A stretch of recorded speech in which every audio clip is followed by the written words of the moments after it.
Bidadi township ಅನ್ನ ವಿರೋಧಿಸಿ ಇವತ್ತು ಬಿಜೆಪಿ ಹಾಗೂ ಜೆಡಿಎಸ್ ನಾಯಕರು ಬೀದಿಗಿಳಿದಿದ್ರು. ಜೆಡಿಎಸ್ ನ ಪಾದಯಾತ್ರೆ ಇವತ್ತು 2 ದಿನಕ್ಕೆ ಕಾಲಿಟ್ಟಿದೆ.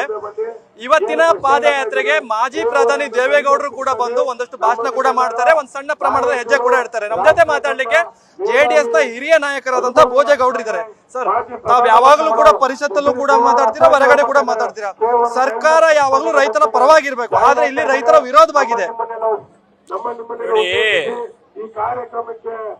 ರೈತರು ಪರ ವಿರೋಧ ವಿಚಾರದಲ್ಲಿ ಇಟ್ ಇಸ್ ನಮ್ದು ಡ್ಯೂಟಿ ಇದೆ, ನಮ್ಮ ಕರ್ತವ್ಯ ಧರ್ಮ ಕೂಡ ಇದೆ. ರೈತರ ಪರವಾಗಿ ನಿಲ್ಬೇಕು. ಈಗ ನೀವು ಏನ್ ಹೇಳ್ತಾ ಇದ್ರಿ, ಪದೇ ಪದೇ ಪದೇ ಪದೇ ಹೇಳ್ತಾ ಇದ್ರಿ, ಯಾವ ರೈತರಿಗೂ ಕೂಡ ನಾವು ಬಲವಂತವಾಗಿ ಭೂಮಿ ವಶಪಡಿಸ್ಕೊಡಲ್ಲ ಅಂತ ನೀವು ಹೇಳಿದ್ರಿ. ಜೊತೆಯಲ್ಲಿ 80 ಭಾಗ ರೈತರು ನಮಗೆ ಈಗಾಗಲೇ ಒಪ್ಪಿಗೆ ಕೊಟ್ಟಿದೆ ಅಂತ ಹೇಳ್ತೀರಿ. ಈ ಕ್ಷೇತ್ರದ ಶಾಸಕರಾಗಿರ್ತಕ್ಕಂಥ ಈಗಾಗಲೇ ಮಂತ್ರಿ ಕೂಡ ಆಗಿದ್ದಾರೆ ಅವರು, ಬಾಲಕೃಷ್ಣ ಅವ್ರು ಕೂಡ ಹೇಳಿದ್ದಾರೆ 80 ಭಾಗ ರೈತರು ನಿಮ್ಗೆ ಆಗ್ಲೇ ಒಪ್ಪಿಗೆ ಕೊಟ್ಟಿದ್ರೆ ನೀವು ಮಂತ್ರಿ ಆದ್ಮೇಲೆ ಅಲ್ಲಿಗೆ ಹೋಗ್ಬೇಕಾಯ್ತಲ್ರಿ. ನಿಮಗೆ ಸನ್ಮಾನ ಮಾಡೋರು, ರೆಡ್ ಕಾರ್ಪೆಟ್ ಹಾಕಿ ಕರ್ಕೊಂಡು ಹೋಗೋರು. ಈ 80 ಭಾಗ ಶಾಸಕ ಏನೋ ಮುಖ್ಯಮಂತ್ರಿ ಟೈಮ್ ಇಲ್ಲಪ್ಪ ಅಲ್ಲಿ ಓಕೆ ಒಪ್ಪನ. ಅದೇ ಕ್ಷೇತ್ರ ಶಾಸಕ ಆಗಿ ಈಗ ಮಂತ್ರಿ ಆಗಿರ್ತಕ್ಕಂಥ ಸಂದರ್ಭದಲ್ಲಿ 80 ಭಾಗ ರೈತರು ನಿಮಗೆ ಒಪ್ಪಿಗೆ ಕೊಟ್ಟಿದ್ಮೇಲೆ ನೀವು ಅಲ್ಲಿ ಹೋಗಿ ರೈತರ ಹತ್ರ. ಇವತ್ತು ಇಲ್ಲಿ ಬಂದಿರತಕ್ಕಂಥ ನಿಜವಾದ ರೈತರು ಹೌದೋ ಅಲ್ವೋ, ಆ ರೈತರಿಗೆ ಬೆಂಬಲವಾಗಿ ಈ ರಾಜ್ಯದ ಮೂಲೆ ಮೂಲೆಗಳಿಂದ ಬಂದಿರತಕ್ಕಂಥ ಜನ ಯಾರು ಅಂತ ಚೆಕ್ ಮಾಡಿ. ಅಲ್ಲಿ ನಿಜವಾದ ರೈತರು ಇದಾರ ಇಲ್ವೋ ಅಂತ ಹೇಳಕ್ಕೆ ನಿಮ್ಗೆ ಇಷ್ಟು ಕಾಲ ಬೇಕಾಯ್ತಾ? 80% ರೈತರಿದ್ರೆ ಇಲ್ಲಿ ಬಂದಿರೋ ರೈತರು ಯಾರು ಹಾಗಾದ್ರೆ? ನೋಡಿ, 80% ರೈತರು ಅವ್ರಿಗೆ ಹೇಳ್ತಕ್ಕಂಥ ವಿಚಾರ ಇದೆ, ಅದು ಅಕ್ಷರ ಸಹ ಸುಳ್ಳು, ಸತ್ಯಕ್ಕೆ ದೂರವಾಗಿರ್ತಕ್ಕಂಥ ವಿಚಾರ. ಆಗಿದ್ಮೇಲೆ ನಿಮ್ಗೆ 80 ಭಾಗ ಜನ ಒಪ್ಪಿಗೆ ಕೊಟ್ಟ ಮೇಲೆ ಇವತ್ತಾಗ್ರಿ ನಿನ್ನೆ 3 ಕೋಟಿ ರೂಪಾಯಿ ಕೊಡ್ತೀನಿ ಎಕರೆಗೆ ಅಂತ ಹೇಳ್ತಾ ಇದ್ರಿ. ನಾನು ನಿಂತಿರೋ ಜಾಗ ಇದೇ ರೈತರ ಜಾಗ. ನೀವು ಕ್ಯಾಬಿನೆಟ್ ಅಲ್ಲಿ ಸಿದ್ದರಾಮಯ್ಯನವರು ಮುಖ್ಯಮಂತ್ರಿ ಆದಂತ ಸಂದರ್ಭದಲ್ಲಿ ಕ್ಯಾಬಿನೆಟ್ ಅಲ್ಲಿ ನೀವೇ 6-7 ವರ್ಷಗಳ ಹಿಂದೆ ನೀವೊಂದು ಡಿಸೈಡ್ ಮಾಡಿದಿರಿ. ಏನ್ ಮಾಡಿದಿರಿ? ಈ ಜಾಗಕ್ಕೆ 12 ಕೋಟಿ ರೂಪಾಯಿ ಬೆಲೆ ಅಂತ. 12 ಕೋಟಿ ರೂಪಾಯಿ ಬೆಲೆ ಆಗ್ಲೇ ಫಿಕ್ಸ್ ಮಾಡಿದಿರಿ. ಇವತ್ತು ಎಷ್ಟಾಗಬೇಕು? ನೀವು 2 ಕೋಟಿ ರೂಪಾಯಿ ಹೇಳ್ತಾ ಇದ್ರಿ. ಜೊತೆಗೆ ಸರ್ಕಾರಿ ಲ್ಯಾಂಡ್ 2771 ಎಕರೆ ಅಂತ ಹೇಳಿದ್ರಿ. ಈಗ ನೀವು ಹೇಳ್ತಾ ಇದ್ರಿ 700 ಎಕರೆ ಅಂತೇಳಿ. ನಿಮ್ಮ ಸತ್ಯಶೋಧನಾ ಸಮಿತಿಯಲ್ಲಿ ನೀವು ಒಬ್ಬರು ಮೆಂಬರ್ ಆಗಿ ಏನು ನಿಮ್ಮ ಸರ್ಕಾರದಲ್ಲಿ ರಚನೆ ಮಾಡಿದಂತ ಸಂದರ್ಭದಲ್ಲಿ ಸತ್ಯಶೋಧನಾ ಸಮಿತಿಯಲ್ಲಿ ನೀವೇನು ಹೇಳಿದಿರಿ?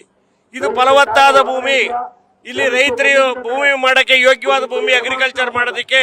ಇಲ್ಲಿ ಪಶುಸಂಗೋಪನೆ ಚೆನ್ನಾಗಿ ನಡೀತಾ ಇದೆ, ಸಾವಿರಾರು ಗಿಡ ಮರಗಳು ಬೆಳೆದಿದ್ದಾರೆ, ಎಲ್ಲವೂ ಕೂಡ ಅರಣ್ಯ ಇದೆ, ಕೆರೆ ಇದೆ, ಕಟ್ಟೆ ಇದೆ.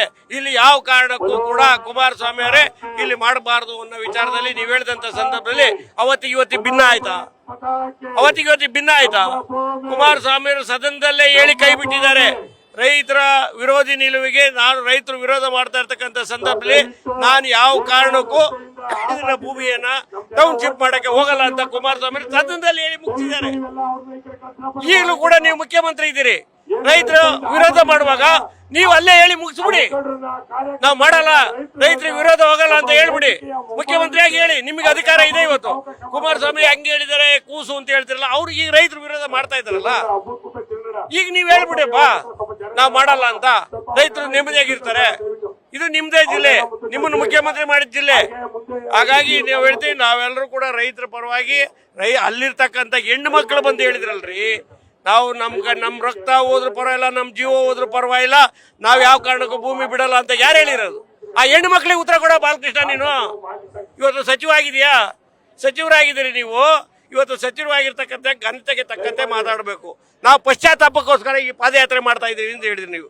ನಿಮ್ಮ ರಾಹುಲ್ ಗಾಂಧಿ ಮತ್ತೆ ಅವರೆಲ್ಲ ಪಾದಯಾತ್ರೆ ಮಾಡಿದ್ರಲ್ಲ, ಯಾವ ಪಶ್ಚಾತ್ತಾಪ ಮಾಡಿದ್ರು? ಮೇಕೆದಾಟು ಯೋಜನೆಯಲ್ಲಿ ಪಾದಯಾತ್ರೆ ಮಾಡಿದ್ರಲ್ಲ DK ಶಿವಕುಮಾರ್ ಅವರು, ಅದಕ್ಕೋಸ್ಕರ ಮಾಡಿದ್ರಪ್ಪ. ಹೋರಾಟಕ್ಕೆ ಅವ್ರವ್ರದೇ ಪಕ್ಷದಂತ ನಿಲುವುಗಳು, ಸಿದ್ಧಾಂತಗಳಿರ್ತದೆ. ಆ ಸಿದ್ಧಾಂತಗಳ ಅಡಿಯಲ್ಲಿ ಇವತ್ತು ನಾವೆಲ್ಲ ಶಾಸಕರು, ಎಲ್ಲ ಇಡೀ ಪಕ್ಷ, ಅನೇಕ ಸಂಘಟನೆಗಳು ಇವತ್ತು ರೈತರ ಪರವಾದ ಹೋರಾಟ ಮಾಡಕ್ಕೆ, ರೈತರಿಗೋಸ್ಕರ ಬೆಂಬಲವಾಗಿ ಇಲ್ಲಿ ಬಂದಿದ್ದೀವಿ ನಾವು. ಇವತ್ತು ಕೂಡ ಕಾಲಾವಕಾಶ ಇದೆ. ನೀವು ಸದನದಲ್ಲಿ ಹೇಳ್ಬಿಡಿ, ನಾಳೆ 13ನೇ ತಾರೀಕು ನಡೀತಕ್ಕಂಥ ನಾವು ಯಾವ ಕಾರಣಕ್ಕೂ ಬಲವಂತ ಮಾಡಲ್ಲ ಅಂತ ಹೇಳಿದ್ರಿ. ಅದು ಪುನರುಚ್ಚಾರ ಮಾಡಿ ನಾವು ಕ್ಲೋಸ್ ಮಾಡ್ತೀವಿ, ನಮ್ಗೆ ಯಾರು ಇಲ್ಲ ಅಂತ ಹೇಳಿ ಹೇಳ್ಬಿಡಿ. ಸರ್ಕಾರ ಎರಡು ರೀತಿ ನಿಲುವು ಅನ್ಸುತ್ತೆ. ಯಾಕಂದ್ರೆ ದೇವನಹಳ್ಳಿ ಭಾಗದಲ್ಲೂ ಕೂಡ ಸಿದ್ದರಾಮಯ್ಯ ಅವರು ಇದ್ದಾಗ ಆ ರೈತರು ಬೇಡ ಅಂತಂದಾಗ ಅಲ್ಲಿರುವಂತ ಭೂಮಿಗಳನ್ನ ತಗೊಳ್ಳಲ್ಲ, ವಾಪಸ್ ಕೊಡುತ್ತೆ. ಬಟ್ ಬಿಡ್ದಿಲ್ಲ ಯಾಕೆ ಆಟ ಮಾಡುತ್ತೆ ಅಂತ ಟೀಕೆ. ನೋಡಿ, ಇದು ಸುಪ್ರೀಂ ಕೋರ್ಟ್ ಆದೇಶನೇ ಇದೆ. ಯಾವ ಕಾರಣಕ್ಕೂ ನೀವು ಎಷ್ಟೇ ಬೆಲೆ ಕೊಟ್ಟರು, ದುಡ್ಡು ಕೊಟ್ಟರು, ಹಣ ಕೊಟ್ಟರು ಆ ಭೂಮಿಗೆ ರೈತರ ಪರವಾಗಿ ರೈತರು ಒಪ್ಪಿಗೆ ಇಲ್ಲದೆ ಇದ್ರೆ ಯಾವ ಕಾರಣಕ್ಕೂ ತಾಣಂಗಿಲ್ಲ ಅಂತ ಇದೆ. ಯಾವ ಕಾರಣಕ್ಕೂ ತಾಣಂಗಿಲ್ಲ. ನೀವು 80 ಭಾಗ ಅಂತ ಅವತ್ತಿಂದಲೂ ಹೇಳ್ತಾ ಇದ್ರಿ.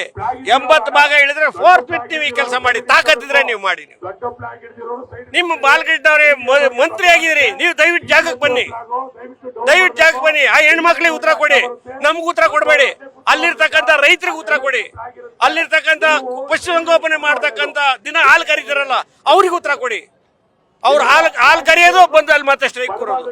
550 ದಿನಗಳನ್ನ ಕಳೆದ್ರು ಕೂಡ ನೀವು ಇವತ್ತವರೆಗೂ ಅಲ್ಲಿ ಹೋಗಿಲ್ಲ ಅಂದ್ರೆ ಒಬ್ಬರು ಕ್ಷೇತ್ರ ಶಾಸಕರಾಗಿ ಇವತ್ತು ಮಂತ್ರಿಯಾಗಿ ಬಹುದೊಡ್ಡ ಜವಾಬ್ದಾರಿಯನ್ನು ಕೊಟ್ಟಿದ್ದಾರೆ. ನೀವು ಆ ಜವಾಬ್ದಾರಿಯನ್ನ ನಾಡಿನ ಜನತೆಗೆ ಒಳಿತೆ ಮಾಡೋಕ್ಕೋಸ್ಕರ ನಿಮಗೆ ಜವಾಬ್ದಾರಿ ಕೊಟ್ಟಿರೋದು. ನೀವು ಯಾರನ್ನ ಪ್ಲೀಸ್ ಮಾಡಬೇಕು ಅಂದ್ರೆ ಬೇರೆ ತರದಲ್ಲಿ ಪ್ಲೀಸ್ ಮಾಡಿ, ದಯವಿಟ್ಟು ಬಂದು ರೈತರ ರಕ್ಷಣೆಗೆ ನಿಲ್ಲಿ ನೀವು ದಯವಿಟ್ಟು.